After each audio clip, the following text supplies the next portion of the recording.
Hi everyone. तो देखते हैं एक बहुत इंपॉर्टेंट चैप्टर जो कि क्लास 11th का है, द एड्रेस। बहुत इंटरेस्टिंग चैप्टर है, तो देखते हैं कि आखिर है क्या। उससे पहले ऑब्वियसली कोई स्टोरी है, चैप्टर है, कैरेक्टर समझ लेना बेहतर होगा, राइट।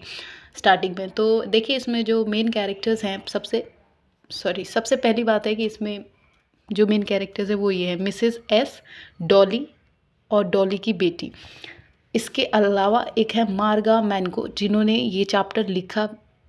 सॉरी, हाँ यस, मार्गा मैनको, जिन्होंने ये चैप्टर द एड्रेस लिखा है, and she is the main character in this story as well. मतलब इन्होंने ये लिखा है और यही मेन कैरेक्टर भी हैं स्टोरी के अंदर। तो चलिए देखते हैं कि है क्या। तो ये स्टोरी द एड्रेस कुछ इस चीज़ पे बेस्ड है कि मिसेस एस जो है ये होलैंड में रहती हैं, और ये मार्गा मिनको इनकी बेटी है मिसेस एस की, और राइटर भी हैं इस चैप्टर की। तो ये लोग होलैंड में रहते हैं अब, क्योंकि वहाँ पे युद्ध चल रहा है, तो ज्यूस, ये लोग ज्यूज़ हैं बेसिकली। तो बहुत इनको बहुत बुरा हाल है इनका होलैंड में। काफ़ी लोगों की जान ले ली गई है, और इनकी जान को भी बहुत खतरा है। तो ये जो डॉली है ये इनकी नेबर है, एंड ये जो है, अब पता चल गया है कि मतलब ये इतना बुरा हाल है ज्यूस का। तो ये डॉली जो है बहुत चालाक औरत है, यू कैन से, और बहुत लालची किस्म की है ये। तो ये मिसेस एस को सुझाव देती है बार बार इनके घर जाके कि आपका जो भी सामान है, आपका जो भी फर्नीचर है, जो भी डेकोरेशन का है, मतलब हर एक चीज़ जो भी इनके घर में, वो सब आप मेरे पास रखवा दो, और जब ख़त्म, मतलब ये वॉर ख़त्म हो जाएगा, जब आपकी सिचुएशन स्टेबल हो जाएगी, तो मैं आपको ये सारी चीज़ें वापस कर दूँगी। तो मिसेस एस इसको एज़ अ गुड नेबर और अपनी दोस्त की तरह मानती हैं और भरोसा करती हैं बेसिकली, क्योंकि ऐसे चाल ही चलती है, ठीक है। काफ़ी जैसे होते हैं ना कुछ लोग कि बहुत कनिंग होते हैं, लेकिन वो स्वीट बन के दिखाते हैं। तो Dolly is that kind of character. तो फिर अब क्या होता है कि इस वॉर में जो मिसेस एस हैं उनकी डेथ हो जाती है, लेकिन वो मार्गा मैनको को बोलती हैं कि तुम इस बात को याद रखना कि एक आपका स्ट्रीट है, मार्कोनी स्ट्रीट, जहाँ पे हाउस नंबर 46 होगा, जहाँ पे डॉली का घर है, और तुम्हें वहीं से जाके, मैं अगर ना रहूँ तो तुम्हें ये एड्रेस याद रखना है, ताकि तुम वहाँ से जाके अपना सारा सामान ले सको, ठीक है। तो वो कहती, मतलब ये राइटर याद रखती हैं इस चीज़ को। और उसके अलावा जो मिसेस एस हैं वो इस वॉर में इनकी डेथ हो जाती है।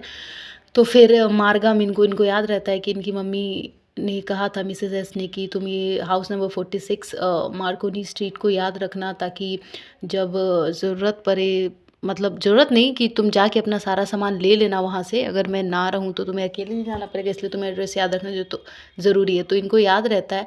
तो फिर ये जाती भी हैं इस जगह पे, एंड जब वो दरवाज़ा खटखटाती हैं तो वो एक ओल्ड लेडी आती है बाहर, ठीक है। पर वो उनको पहचानने से मना कर देती है, बताती भी हैं कि मतलब ना पहचानने का वो ड्रामा कर रही होती है बेसिकली। और ये मार्गम इनको बताती भी हैं कि मैं मिसेस एस की बेटी हूँ, पर ये जानबूझ के ड्रामा करती है। और जो उसने ग्रीन कलर का स्वेटर पहना होता है उसको देख के मार्गम इनको समझ जाती हैं कि ये ड्रामा कर रही है, एंड पर इनको ये समझ में आता है कि ये ड्रामा क्यों कर रही है। तो फिर उसके बाद जब वो जाने लगती हैं, वो दरवाज़ा तुरंत बंद कर देती है, लेकिन इतनी आराम से वो दरवाजे को बंद करती है ना, ताकि अंदर अगर कोई है तो उसको ये ना पता चले कि कोई आया भी था। तो फिर वो सोचती हैं कि आखिर ये किससे बात कर रही है। तो उनकी जो खिड़की है ना, शीशे की खिड़की होगी, तो वहाँ से कर्टन्स हट जाते हैं। तो फिर वो एक्शन से समझ जाती हैं कि वो क्या बात कर रही है। तो फिर वो अपनी मतलब वो उसकी बेटी होती है बेसिकली।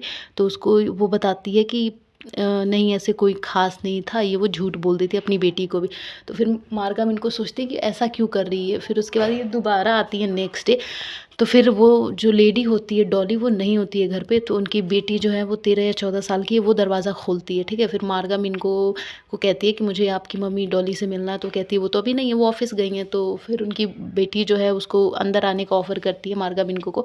तो फिर अंदर जाती हैं और ये देखती हैं सारा घर, जहाँ पे सारा सामान मार्गम इनको का था, जो कि इनकी मम्मी ने इनको रखने के लिए दिया था। जब वॉर ख़त्म हो जाएगा तो वो लेके जाएंगी। पर फिर एक एक चीज़ देखते, टेबल पे जो टेबल क्लॉथ बिछा था, वो जब उनके टाइम पे भी जब उनकी मम्मी थी तो वो थोड़ा सा जल गया था। तो वो उसको घूम के देखती हैं कि वहाँ पे अगर, मतलब वो टेबल क्लॉथ के लिए वो गलत तो नहीं है, कि मतलब ऐसा तो नहीं है कि वो गलत समझ रही हैं, ये घर गलत है, मतलब वो सामान उन्हीं लोगों का।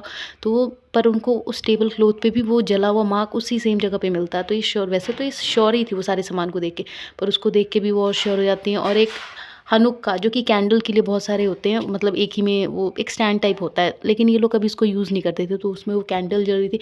फिर उनको वो भी देख के याद आता है, अरे ये भी तो हमारा ही है। फिर क्या होता है कि जो मार्गम इनको होती हैं, फिर वो वेट करती, फिर वो सारा कुछ वो देखती हैं घर। फिर एक रूम जो होता है ना अंदर वाला रूम, वो उसमें जब जाती हैं तो उनको लगता है जैसे कि वो उनका ही रूम है, मतलब वो जगह क्या, वो रूम उनका ही है, क्योंकि उसमें सारा सारा सामान उनका था। तो उनको लगता ही नहीं है कि मैं किसी और के घर में आई हूँ, क्योंकि सामान सारा उनकी एक एक मेमोरी है ना, तो समझ में आता है। ऊपर जो मतलब ये जो वॉल पे प्लेट्स डेकोरेशन वगैरह हर एक चीज़ थी। फिर जो मेन हमारी मार्गा मिनको हैं, तो वो क्या करती हैं कि लाइक हाँ, फिर ये जो डॉली की बेटी है उनको ऑफ़र करती है कि would you like to have a tea, would you like to have tea. तो वो कहती हैं हाँ हाँ मैं चाय पीना चाहूँगी, चाय के लिए पूछती हैं डॉली की बेटी, तो वो कहती हैं हाँ मैं पीना चाहूँगी। तो फिर उसके बाद से जब वो चाय बनाती है, तो मतलब जो चाय जिसमें कंटेनर में रखा होता है वो भी उन्हीं का होता है, कप हो, फ़ॉर्क हो या कोई भी प्लेट हो, कोई भी बर्तन, मतलब एक एक चीज़ इन्हीं की। तो उनको देख के बहुत ये लगता है कि ये सारा हमारा सामान है, और ये डॉली झूठ क्यों बोल रही है, इतना क्यों गिर रही है, मतलब हमारे इतने इमोशंस जुड़े हुए हैं, मेरी सारी यादें जुड़ी हुई हैं, पर ये ऐसा काम क्यों कर रही है सिर्फ़ कुछ चीज़ों के लिए।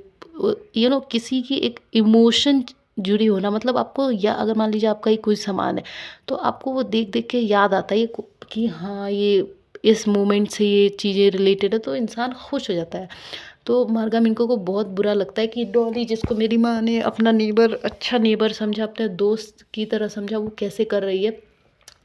तो फिर वो क्या करती हैं कि जब उनकी बेटी बोलती है मार्गा मिनको को कि चाय के बाद कि आप, अब फिर वो बोलने लगती है कि ठीक है मैं जा रही हूँ, मेरी ट्रेन है, ठीक है। तो फिर वो कहती है अरे आप थोड़ी देर और रुक जाइए, आपको तो मम्मी से मिलना था ना, वो आती होंगी, शाम हो गई। तो कहती है नहीं नहीं मेरी ट्रेन है, मुझे जाना है।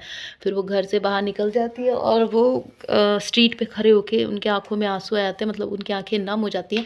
और फिर वो कहती हैं कि मेरी मम्मी ने तो मुझे कहा था ये स्ट्रीट और ये घर का नंबर याद रखने को, मैंने रखा भी, मैं आई भी, पर मुझे अपना सामान नहीं मिला, पर अब मुझे सामान चाहिए भी नहीं, मैं इस सामान का क्या करूँगी जब मेरी मम्मी ही नहीं है। तो फिर वो छोड़ देती हैं, एंड इसी के साथ जो है द एड्रेस ख़त्म होता है।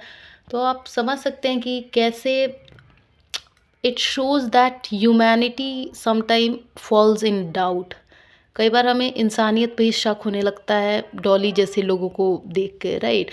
तो ये कहना गलत नहीं होगा कि डॉली जैसे ही लोग होते हैं जिनकी वजह से इंसानियत से भरोसा उठता है, and this is very wrong. So in my opinion, the address is no doubt exceptionally good written work that Marga Minko has done, because it's kind of unique in its way, and also the reality of our society or of the world.